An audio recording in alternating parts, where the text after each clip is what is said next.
अस्सलाम वालेकुम जी, मेरा नाम साकिब रफ़ीक चौधरी है और काजी इन्वेस्टमेंट के प्लेटफॉर्म आस्क काजी इन्वेस्टमेंट से आज आपकी खिदमत में एक दफ़ा फिर एक नए सवाल के साथ हाजिर हूँ। आज का सवाल दिल नवाज साहब का है और सवाल उनका ये है कि रिसेंटली उन्होंने कोई ख़बर देखी है जो कि मेरी नज़र से भी गुजरी है कि रावलपिंडी रिंग रोड के हवाले से प्राइम मिनिस्टर ने, पाकिस्तान की गवर्नमेंट ने कोई इंक्वायरी खोली है और उसमें जो इंक्वायरी थी वो बेसिकली ये है कि शायद उसके रूट्स को किसी निजी प्रोजेक्ट को या किसी सोसाइटी को या किसी को भी कोई फ़ायदा देने के लिए, किसी इंडिविजुअल को या किसी बिज़नेस ग्रुप को कोई फ़ायदा देने के लिए शायद उसके रूट्स के अंदर कोई तब्दीलियाँ की गई थी। तो उनका कहना ये था कि इस बारे में हमारी क्या मालूमात है और हमारा इसके ऊपर क्या जो है फीडबैक है, हम क्या कहेंगे। जहाँ तक ख़बर की ऑथेंटिसिटी का ताल्लुक है या ख़बर के सच होने की बात है, वहाँ तक मैं समझता हूँ कि अगर इतने बड़े पाकिस्तान के मुख्तलिफ चैनल्स और मेन स्ट्रीम मीडिया के ऊपर इसके ऊपर बात हो रही है, बिलखसूस चूँकि प्राइम मिनिस्टर को उनका नाम कोट किया जा रहा है कि उन्होंने इसकी इंक्वायरी का हुक्म दिया है, तो मैं समझता हूँ कि इसमें डेफिनेटली कोई बात होगी और ये ज़रूर हुआ होगा कि प्राइम मिनिस्टर ने इसके ऊपर कोई इंक्वायरी खोली होगी।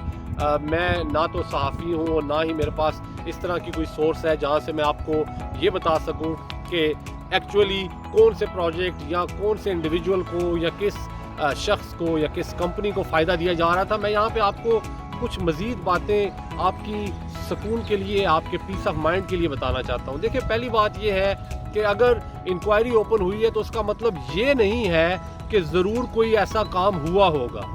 अगर इंक्वायरी ओपन हुई है तो उसका मतलब ये भी हो सकता है सम टाइम कंप्लेन के ऊपर भी इंक्वायरी हो जाती है। अगर किसी के बारे में किसी चीज़ की कोई कंप्लेन की जाती है, फॉर एग्जांपल अगर कोई मेरे बारे में कंप्लेन करता है कि मैं अच्छे तरीके से ड्राइविंग नहीं करता, तो हो सकता है पुलिस मुझे रोककर मुझसे लाइसेंस का पूछे। इसका ये मतलब नहीं है कि मैं वाकई गाड़ी सही तरीके से नहीं चला रहा। तो पहला मेरा इसके ऊपर टेक ये है कि हो सकता है ऐसा कोई काम हुआ है, नहीं हुआ, अभी इट्स टू अर्ली टू से।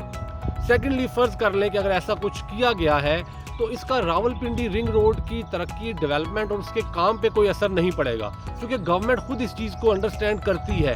अगर इस तरह इंक्वायरियाँ करके और वो काम को डिले करेंगे तो इसके बहुत बुरे नताइज पड़ते हैं प्रोजेक्ट्स के ऊपर। चूँकि टेंडर्स खुल गए हुए हैं, ऑब्वियसली जिन कंपनियों ने उसको बनाना होता है उन लोगों को इसका नुकसान होता है और वो कॉस्ट अल्टीमेटली फिर गवर्नमेंट के ऊपर पड़ती है। तो इसलिए मेरी ज़ाती राय ये है कि अगर कहीं पे किसी को कोई फ़ायदा देने की कोशिश की गई होगी तो गवर्नमेंट ये चाहेगी कि उस चीज़ को रोका जाए और जो इसका एक्चुअल रूट है या शुरू में जो रूट्स थे उन्हीं को कंटिन्यू किया जाए। और अगर किसी ज़ाती बिना पर रूट को चेंज नहीं किया गया बल्कि इसके पीछे नेक नियति जो थी वो थी और किसी अच्छी वजह से प्रोजेक्ट को चेंज किया गया है, तो हो सकता है प्राइम मिनिस्टर इस इंक्वायरी को वैसे ही क्लोज़ करवा दें। बहरहाल मैं गवर्नमेंट या जो अथॉरिटीज़ हैं उनके बिहाफ पे तो कोई बात नहीं कर सकता। मैं आपको सिर्फ यही कहना चाहूँगा कि हम सब रावलपिंडी रिंग रोड को लेकर बहुत एक्साइटेड हैं और हमें एक्साइटेड रहना चाहिए। ये अल्लाह के फजल से डेफिनेटली बनना है। उस दिन आपने अगर मागला रोड के ऊपर जो मागला रोड की प्राइम मिनिस्टर ने रखी संग बुनियाद, वहाँ पे आपने उनकी बॉडी लैंग्वेज चेक की।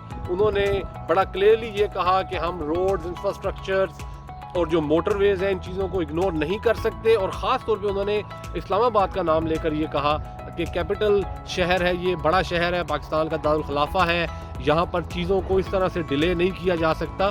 तो अगेन मेरा बड़ा कॉन्फिडेंस है इस बात के ऊपर कि इंशाल्लाह ये इंक्वायरी जो है इसका जो भी नतीजा निकले, Rawalpindi ring road will be a success. अगर आपको इस बारे में मज़ीद कुछ जानना हो या आपके पास भी कोई क्वेश्चन है जो आप काजी इन्वेस्टमेंट से पूछना चाहते हैं तो पूछें। हमारा व्हाट्सएप नंबर नीचे दिया गया है। Thank you very much. अस्सलाम वालेकुम।